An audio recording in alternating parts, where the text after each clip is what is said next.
नमस्कार, स्वागत है आप सभी का विराम क्लासेस के डिजिटल प्लेटफॉर्म पर। दोस्तों आज बात करने वाले हैं अपन पशुधन निरीक्षक की भर्ती परीक्षा के लिए जो इम्पोर्टेंट क्वेश्चन है उसी श्रृंखला में आज अपन दूसरी क्लास ले रहे हैं, जिसमें अपन पढ़ने वाले हैं पशु प्रबंधन से संबंधित 10 महत्वपूर्ण प्रश्न देखेंगे और उनकी सहायता से काफी सारे डाउट्स, काफी सारे क्वेश्चन अपने यहाँ पे क्लियर होने वाले हैं। तो दोस्तों आज की क्लास शुरू करते हैं। पहला प्रश्न है आज का अपना, निम्न में से पशुधन की श्रेणी में नहीं आता।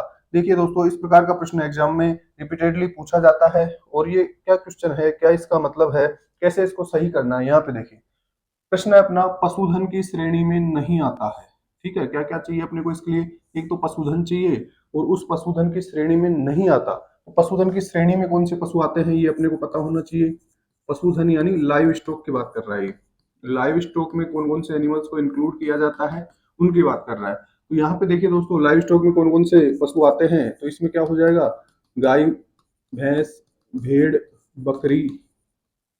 ठीक है, इसके अलावा ऊंट हो गया, घोड़ा हो गया,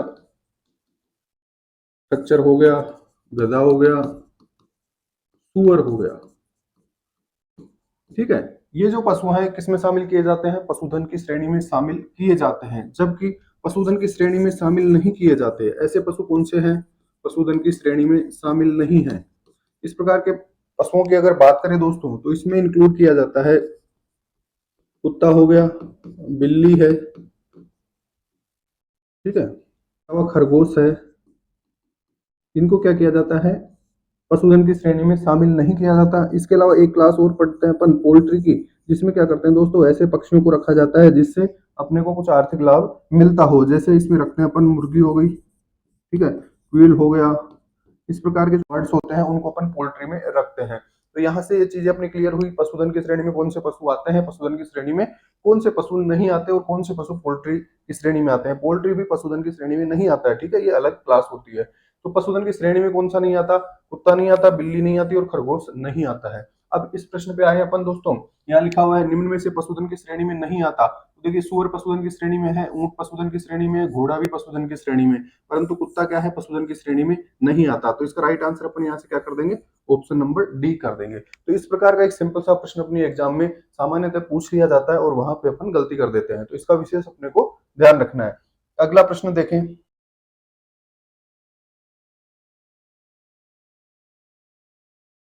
अगला प्रश्न दोस्तों अपना, सत्य कथन की पहचान करें। ऊंट एक रूमंथी पशु है, सुअर के आमाशय में 3 प्रकोष्ठ होते हैं, घोड़ा आभासी रूमंथी पशु है, बकरी के आमाशय में 4 प्रकोष्ठ होते हैं। तो इसका सही आंसर क्या होगा? तो देखिए, सबसे पहली बात है रूमंथी पशु क्या होते हैं, ये अपने को पता होना चाहिए यहाँ पे। तो रूमंथी पशु का मतलब क्या है? जिनके रूमन में यानी जिनके स्टोमक में, आमाशय में कितने प्रकोष्ठ होने चाहिए? 4 प्रकोष्ठ होने चाहिए। ठीक है, कौन कौन से होते हैं?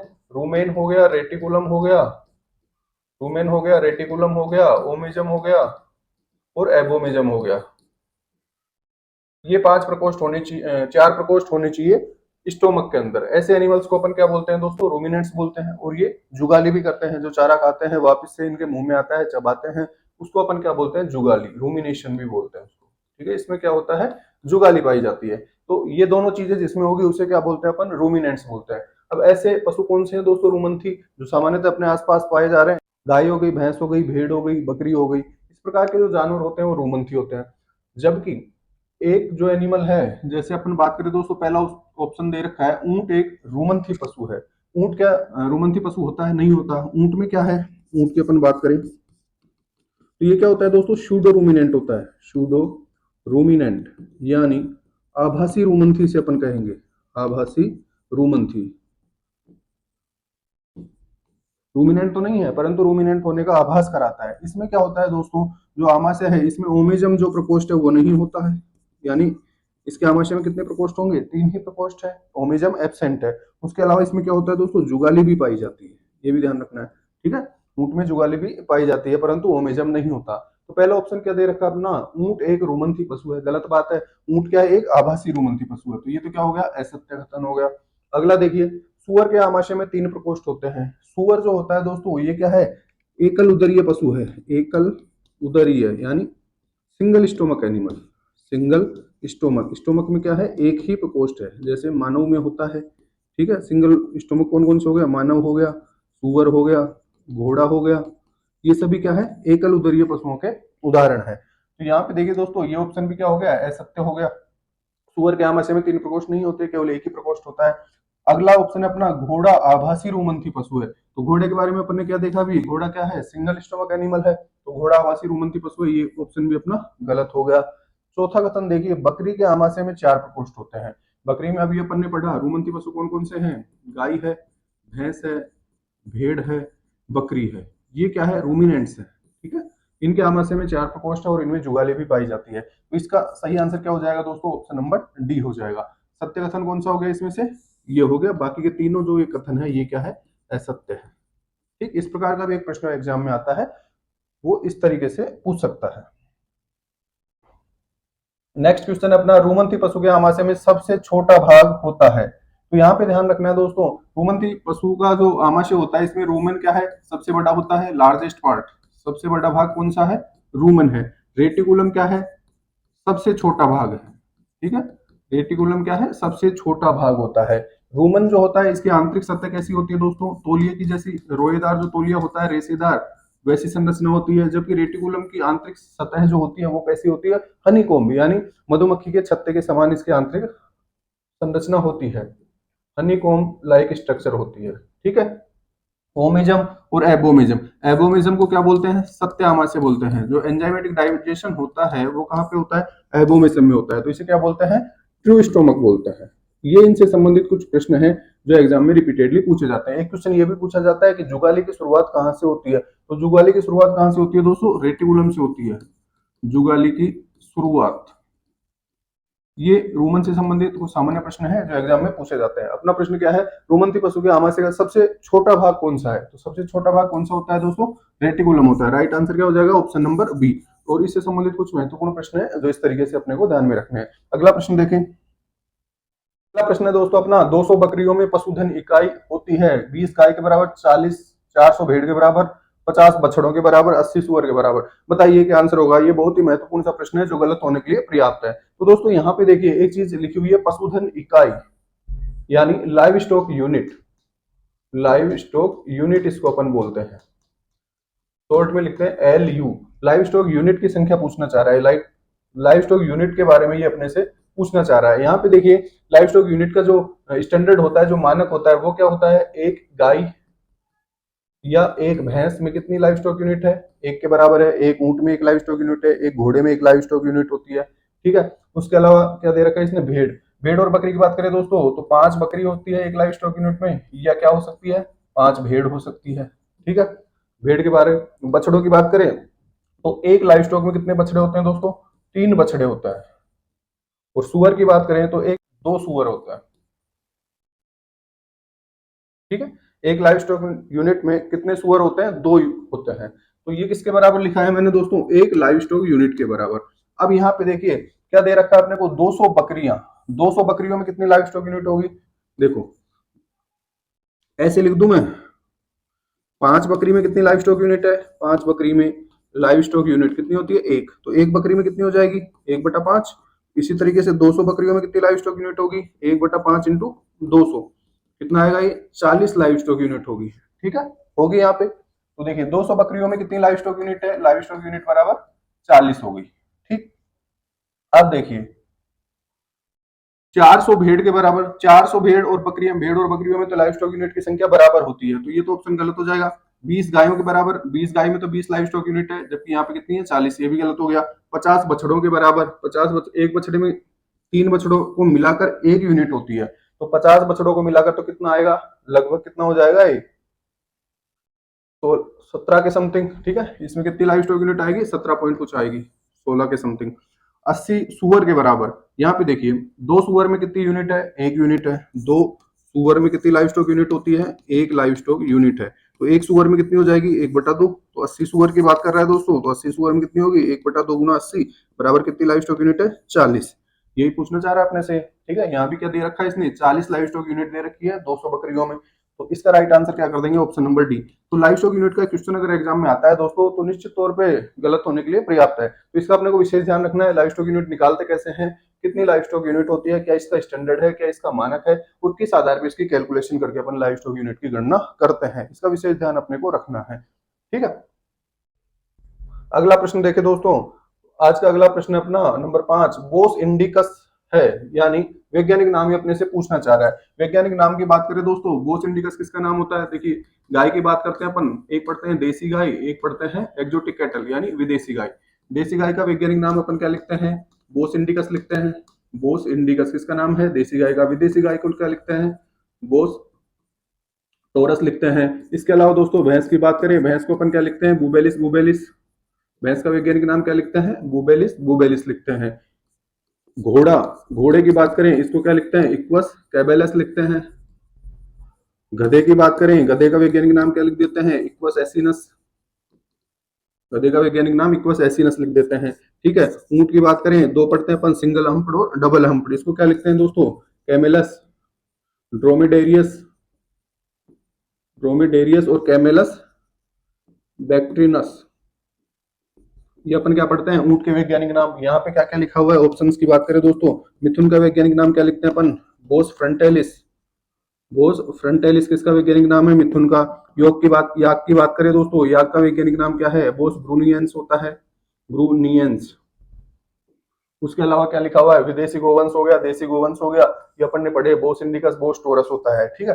अब यहाँ पे देखिए दोस्तों, बोस इंडिकस पूछना चाह रहा है। बोस इंडिकस किसका वैज्ञानिक नाम होता है? देसी गाय का। तो देसी गोवंश इसका राइट आंसर हो जाएगा। परंतु सभी जो लाइव स्टॉक के एनिमल्स हैं वो अपने को पता होने चाहिए कि इनके वैज्ञानिक नाम क्या होते हैं। और बात करें दोस्तों, कुत्ते की बात करें, कैनिस फैमिलियरिस होता है। बिल्ली की बात करें, फेलिस डोमेस्टिकस होता है। सुअर की बात करें, सस डोमेस्टिकस होता है या सस स्क्रोफा होता है। तो ये कुछ सामान्य से वैज्ञानिक नाम है जो अपने को ध्यान में रखने हैं। प्रश्न यहाँ पे देखे दोस्तों, नेक्स्ट क्वेश्चन अपना, सर्वाधिक गर्भकाल किस पशु का है? अपनी एग्जाम में दोस्तों गर्भकाल से संबंधित एक प्रश्न निश्चित तौर पे आएगा। गुणसूत्रों की संख्या से संबंधित एक प्रश्न निश्चित तौर पे पूछा जाता है। यहाँ पे देखिए गर्भकाल के बारे में पूछना चाह रहा है। गर्भकाल की बात करें, मादा सुअर का गर्भकाल कितना होता है दोस्तों? 114 दिन लिखते हैं अपन। इसको क्या लिख सकते हैं? 3 माह, 3 सप्ताह और 3 दिन लिखते हैं।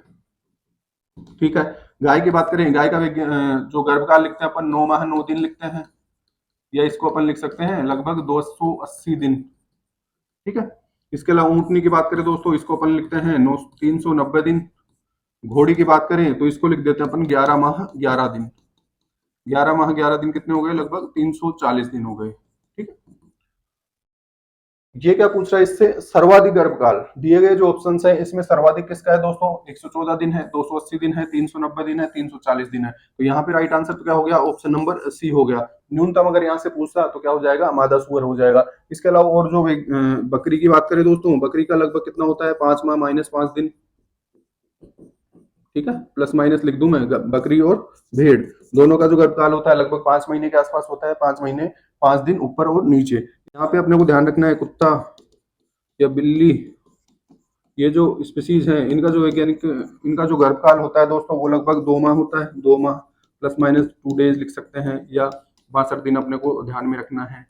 ठीक है। भैंस की बात करें, गर्भकाल कितना लिखते हैं? 10 माह 10 दिन लिखते हैं। ठीक है, यानी 310 दिन के बराबर।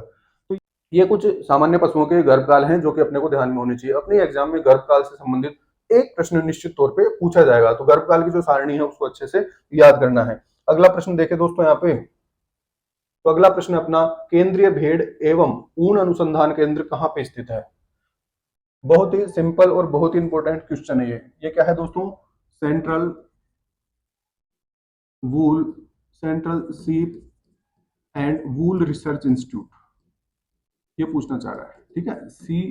CSWRI जिसे अपन लिखते हैं, CSWRI यानी सेंट्रल सीप एंड वूल रिसर्च इंस्टीट्यूट कहाँ पे स्थित है? तो ये स्थित है दोस्तों अपने राजस्थान में मालपुरा में। मालपुरा तहसील है टोंक जिले की, जो कि कहाँ पे स्थित है? राजस्थान में। यह है केंद्रीय भेड़ एवं ऊन अनुसंधान केंद्र। तो इसका राइट आंसर क्या हो जाएगा दोस्तों? यहाँ से राजस्थान हो जाएगा। इसके अलावा दोस्तों पूछे अपने से केंद्रीय गाय के लिए पूछे, गाय का जो केंद्रीय रिसर्च इंस्टीट्यूट कहाँ पे है? भैंस का केंद्रीय रिसर्च इंस्टीट्यूट कहाँ पे है? ऊंट का कहाँ पे है? घोड़े का कहाँ पे है? इस प्रकार के प्रश्न यहाँ से पूछे जाते हैं। IVRI कहाँ पे है? NDRI कहाँ पे है? ठीक है। NDDB क्या है? NDDB का कार्यालय कहाँ पे है? NBAGR का कार्यालय कहाँ पे है? इस प्रकार के प्रश्न कई बार यहाँ से पूछ लिए जाते हैं। तो देखिए गाय की बात करें दोस्तों, तो गाय का जो सेंट्रल इंस्टीट्यूट होता है ये कहाँ पे स्थित है? मेरठ में स्थित है। भैंस की बात करें तो भैंस का सेंट्रल इंस्टीट्यूट है हिसार में है। ऊंट की बात करें दोस्तों तो ऊंट का जो सेंट्रल इंस्टीट्यूट है राजस्थान में है, बीकानेर में है। घोड़े की बात करें दोस्तों, तो घोड़े का भी कहाँ पे स्थित है, राजस्थान में ही स्थित है। अगर राजस्थान के रेस्पेक्ट में पूछा जाए तो राजस्थान में भी जो central institute of research on equine है उसकी ब्रांच कहाँ पे स्थित है, बीकानेर में भी स्थित है। और दोस्तों IVRI यानी इंडियन वेटनरी रिसर्च इंस्टीट्यूट की बात करें दोस्तों, तो ये कहाँ पे है, इज्जतनगर बरेली में है। ठीक है, बरेली कहाँ पे है, यूपी में है। NDRI की बात करें दोस्तों, तो इसका कार्यालय कहाँ पे है, करनाल में है। NDDB की बात करें तो इसका कार्यालय आनंद गुजरात में है। NBAGR जो होता है दोस्तों, national bureau of animal genetic resources, इसका जो कार्यालय है, प्रधान कार्यालय, ये भी कहाँ पे है, करनाल में स्थित है। तो ये कुछ महत्वपूर्ण अनुसंधान केंद्र है और इनके कार्यालय कहाँ पे स्थित है, ये अपने को ध्यान में होने चाहिए। एक प्रश्न यहाँ से भी पूछा जा सकता है। अगला प्रश्न यहाँ पे देखें। अगला प्रश्न है दोस्तों आज का, ऊंटनी की प्रसव क्रिया कहलाती है। बहुत ही महत्वपूर्ण प्रश्न है। अपने एग्जाम में जो एनिमल मैनेजमेंट की जो शब्दावली होती है, कॉमन टर्मिनोलॉजी होती है, वहां से बहुत सारे प्रश्न एग्जाम में मिलते हैं। लगभग 10 के समथिंग क्वेश्चन अपनी एग्जाम में एनिमल मैनेजमेंट से आते हैं, उसमें से 4-5 क्वेश्चन तो इसी प्रकार के देखने को मिलते हैं। तो यहाँ पे देखिए दोस्तों, क्या पूछना चाह रहा है, ऊंटनी की प्रसव क्रिया क्या कहलाती है। तो प्रसव क्रिया की बात करें तो यहाँ अपन सभी पशुओं की प्रसव क्रिया देखने वाले हैं। प्रसव क्रिया अपने को याद होनी चाहिए। ठीक है, इस तरीके से मैं टेबल बना रहा हूँ। यहाँ पे अपन ले रहे हैं पशु। सबसे पहले बात करें दोस्तों गाय की, इसके बाद बात करें अपन भैंस की, इसके बाद लिखे अपन बकरी, इसके बाद लिखे अपन भेड़, इसके बाद लिखे अपन सुअर, इसके बाद अपन लिखे घोड़ी, इसके बाद अपन लिखे ऊँटनी, इसके बाद लिखे अपन कुतिया। ठीक है, ये कुछ सामान्य पशु यहाँ पे लिखे हैं मैंने, जिनकी प्रसव क्रिया अपने को पता होनी चाहिए। गाय और भैंस की बात करता है दोस्तों, तो इस केस में प्रसव क्रिया क्या कहलाती है, काविंग कहलाती है। ठीक है, बकरी की बात करें, बकरी के केस में प्रसव क्रिया क्या कहलाती है, किडिंग। भेड़ की बात करें, भेड़ में प्रसव क्रिया क्या कहलाती है, लैम्बिंग कहलाती है। सुअर की बात करें दोस्तों, प्रसव क्रिया क्या कहलाती है, फैरोविंग कहलाती है। घोड़ी की बात करें, घोड़ी में प्रसव क्रिया कहलाती है दोस्तों, फोलिंग। प्रसव क्रिया घोड़ी में क्या कहलाएगी, फोलिंग कहलाएगी। ऊंटनी में प्रसव क्रिया क्या कहलाती है, काविंग ही कहलाती है, ये ध्यान रखना है। कुतिया की बात करें, कुतिया में क्या कह देंगे दोस्तों, इसको वेल्पिंग बोल देंगे। तो ये सभी पशुओं में प्रसव क्रिया होती है। ठीक, अब अपना प्रश्न किसके बारे में, ऊंटनी के लिए पूछ रहे हैं। ऊंटनी में प्रसव क्रिया क्या कहलाती है दोस्तों, काविंग कहलाती है। तो इसका राइट आंसर क्या हो जाएगा, ऑप्शन नंबर डी। कंफ्यूजन कहाँ होता है दोस्तों, ये जो लिखा हुआ है लखाना, ये क्या चीज है। कई बार जैसे ये प्रश्न अपन देखेंगे, इसका राइट आंसर अपन क्या टिक करेंगे, ऑप्शन ए करेंगे, और वो निश्चित तौर पे गलत होगा। लखाना क्या चीज है दोस्तों, ये मेटिंग क्रिया है। लखाना क्या है, मेटिंग प्रोसेस है। मेटिंग का मतलब क्या हो गया, क्रॉस है। ठीक है, नर व मादा का जो क्रॉस होता है, उसकी जो प्रक्रिया होती है, उसे क्या कहा जाता है, ऊंट में लखाना कहा जाता है। ये अपने को ध्यान रखना है।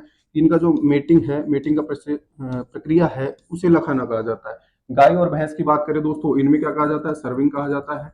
बकरी की बात करें तो इसमें भी सर्विंग ही कहा जाता है, ये भी ध्यान रखना है। बकरी में जो मेटिंग होती है उसको भी सर्विंग के नाम से जानते हैं। भेड़ की बात करें दोस्तों, भेड़ में इसको बोलते हैं टपिंग। ठीक है, process of mating in case of sheep is known as tupping. सुअर की बात करें दोस्तों, सुअर में इसको बोला जाता है कपलिंग।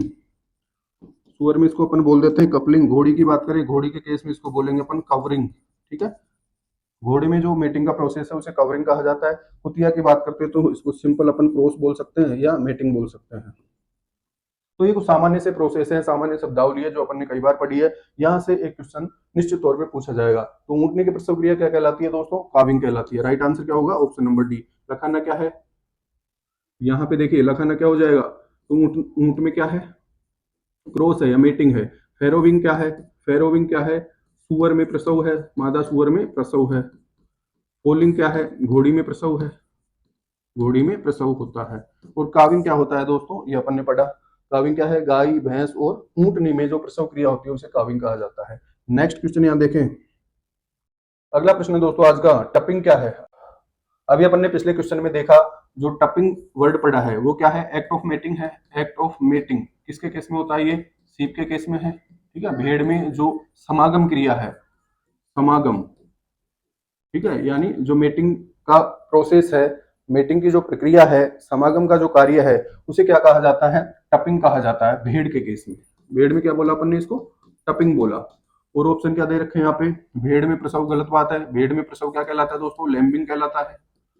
ठीक है, प्रसव प्रक्रिया भेड़ में क्या है, लैम्बिंग है। बकरी में समागम को अपन ने क्या लिखा है, सर्विंग लिखा है, सर्विंग कहलाता है। घोड़े में समागम को क्या लिखा है अपन ने, कवरिंग। घोड़े में समागम क्या कहलाता है, कवरिंग। और भेड़ में समागम क्या कहलाता है दोस्तों, टपिंग कहलाता है। तो इसका राइट आंसर क्या हो जाएगा यहाँ से, option number D. Next question देखें। प्रश्न है दोस्तों आज का, सबसे कम गर्भकाल है। देखिए गर्भकाल का एक प्रश्न निश्चित तौर पे अपने एग्जाम में पूछा जाएगा। गर्भकाल सभी पशुओं के अपने को याद रखने हैं। यहाँ पे बात करें दोस्तों, कुतिया का जो गर्भकाल होता है वो कितना होता है, 62 दिन होता है। बिल्ली की बात करें तो ये भी कितना होता है, 62 दिन होता है। बकरी की बात करें दोस्तों, ये कितना होता है, 5 माह प्लस माइनस 5 दिन अपन इसको लिख देते हैं। खरगोश की बात करें तो ये कितना होता है दोस्तों, 32 दिन होता है। ठीक है, तो यहाँ से राइट आंसर क्या हो गया, सबसे कम गर्भकाल किसका है, तो सबसे कम किसका हो जाएगा, 32 दिन वाला, यानी ऑप्शन नंबर डी, खरगोश का जो गर्भकाल है वो सबसे कम होता है। तो इस प्रकार के महत्वपूर्ण प्रश्न दोस्तों अपने एग्जाम में रिपीटेडली पूछे जाते हैं। आज की क्लास में इतना ही, मिलते हैं अगली क्लास में, धन्यवाद।